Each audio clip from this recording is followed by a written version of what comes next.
Severance fans, welcome back to Tori Talks with Dr. S. I'm Tori, this is Dr. S. Today, we're going to talk about Severance, Season 1, Episode 3, because we are re-watching it, getting ready for Season 2. This episode is called In Perpetuity. So, Petey's in the basement. Petey's in the basement. Petey's not doing great. This reintegration sickness is taking him down and throwing him off completely. It's really traumatizing. It's getting worse. Because he keeps, like, blipping to being inside the severed floor. How confusing. Yeah. And he's wearing like the robe. Yes. What is this reality? Totally trippy. I like to see their work relationship, him and Mark. That's so sweet, but I know. yeah, it's over. Right. So Miss Coble / Mrs. Selvig, she decides, I'm just gonna break it. I mean, who knows how many times she already walks into Mark's house after he leaves and snoops around, right? She's such an interesting character, Miss Sovel, right? Is that her? Selvig? Selvig, yes. Because, like, the way she is, she's just so, like, homely. Yeah. In her home life. Right. Like, is that, like, just the character that she's... Because she's like that even though no one's watching. So, who are you? And how did you get involved? Are you more like that than you are... Right? As Miss Coble? I still was asking myself if she was severed until this episode. Yeah. And then once she got dressed and went to work, I was like, okay, well, clearly she's not.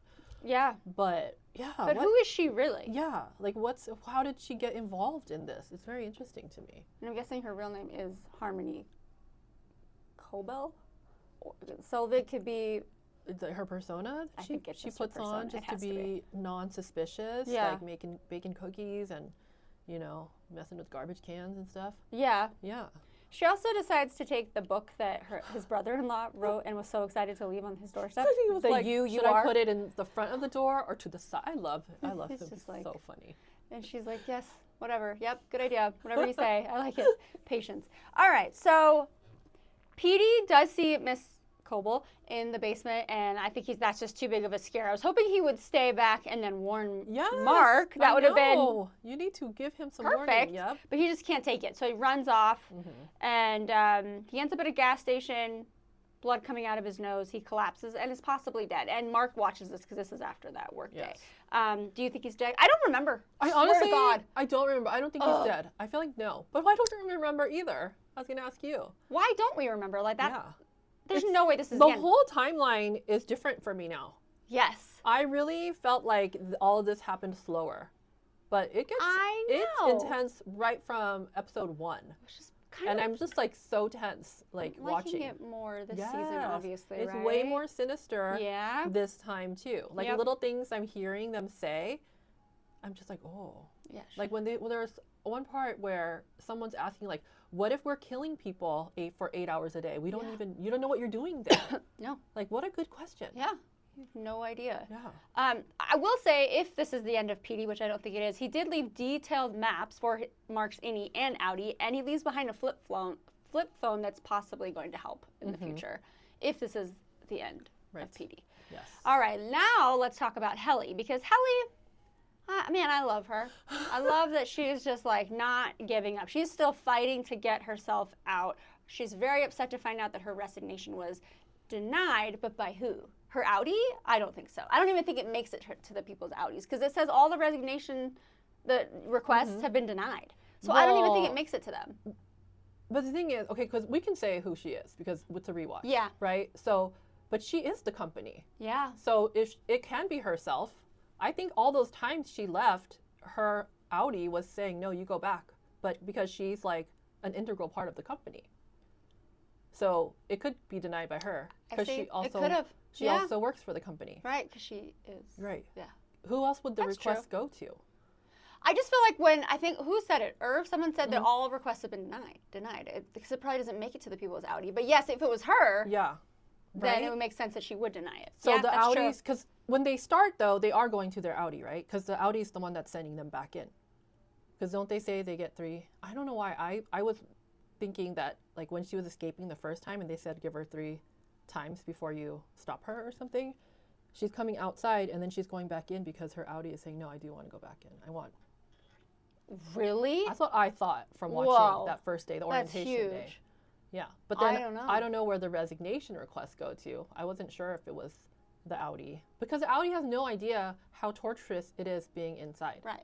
Right. But for her case in particular, since we know who she is, it's like both. She's both the Audi and the company. It's kind of crazy. Whoa. That was big. She like, and does she not know? Like they don't let her see how torturous it is, right? Yeah. Because most Audis would have no access, but she would, if she wanted to, see. Maybe. She can't be.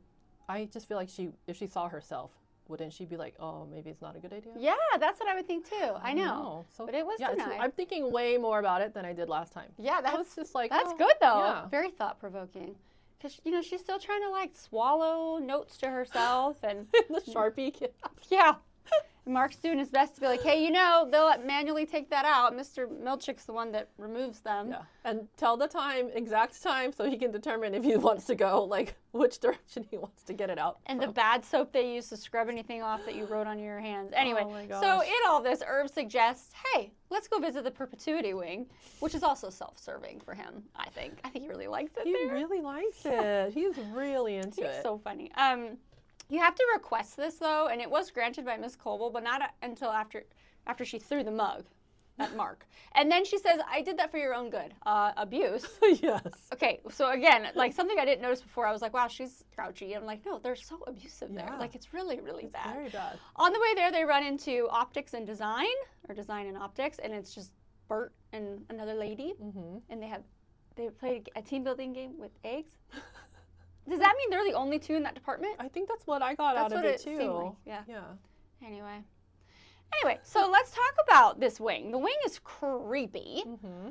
It's just all dedicated to the former CEOs and Keir Egan, the big head honcho guy, right? Mm-hmm. And to quell the boredom, they decide to play Egan Bingo. But even the Egan Bingo things is just like find Keir with a halo, or like basically they're just like, this company thinks they are the savior of humanity, right? Mm-hmm. And it's obnoxious how much. It's idol worshipping. Yeah. Yes. So there's even a replica of Keir's bedroom, and this is where Helly decides they're distracted, I'm going to escape, right? So she ends up breaking a window with a fire extinguisher, and then this creepy guy comes out again, and he's like, Mark's like, I can't save you. No. Okay, enough. She's out of control. Yeah.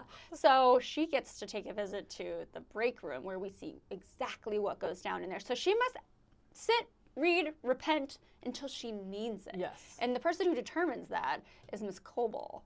And Mr. Milchick is the one who does, I'm telling you, that actor is brilliant. He's so He does good. such a good job. Yeah. He's like, again? Mm-hmm. Anyway, he's very neutral, but he's scary, but he's also, I don't know, there's something so cool and intense about him. Miss Coble is obviously on edge because she gets a visit from Natalie from the board. So awkward, because there's this little intercom and you're expecting the board to start talking to Miss Coble. No, they talk through Natalie. And she's obviously reprimanded. And things aren't going well. No. She's out of control. She's not keeping her people in line. Exactly. And earlier in the episode, we did see this Natalie from the board talking to a journalist on TV that Mark was watching. And basically it was saying how taboo it is, and that 4 states were planning to ban severing, and that because an innie got pregnant. And she While didn't, inside. Right. Yes. Like the innie got pregnant. So inside, and then came out and was like, I'm pregnant. And like, what's that about? And also you wonder, like, did she consent to that? Maybe it was. I don't know. How do they know, like, it happened inside? Like, otherwise, is she just Because when she came out, and she's like, how did I get pregnant, right? But, like, you don't just find out, like, so. No, eventually like, she just was like, oh, she's never had any relations outside of work, so it must have happened inside. It's just, like, implied, I assume it must have happened inside. Yeah, I think that's why so. But yes, it does. But Natalie is also another kind of creepiness. Yeah, I just wonder.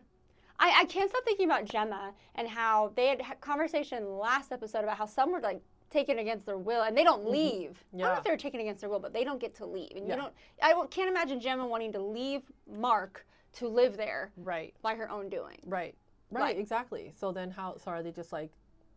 Yeah. And so there's the people that go along with it. They fake their deaths, maybe. Yeah, a car accident. Right. Yeah, okay, so then, but see, I think that was unwilling. I think people like Miss Coble and Mr. Milchick, and then now this Natalie, like they see the vision. Yes, or they see the vision. They're compensated well. I don't know. Yeah, and they're not severed. No, I don't think they're not for sure, right? Yeah. So then there's like the people willingly going, like Mark, and the people in the office. Yeah. That's more the experiment. Yeah. Right? And then the ones abducted.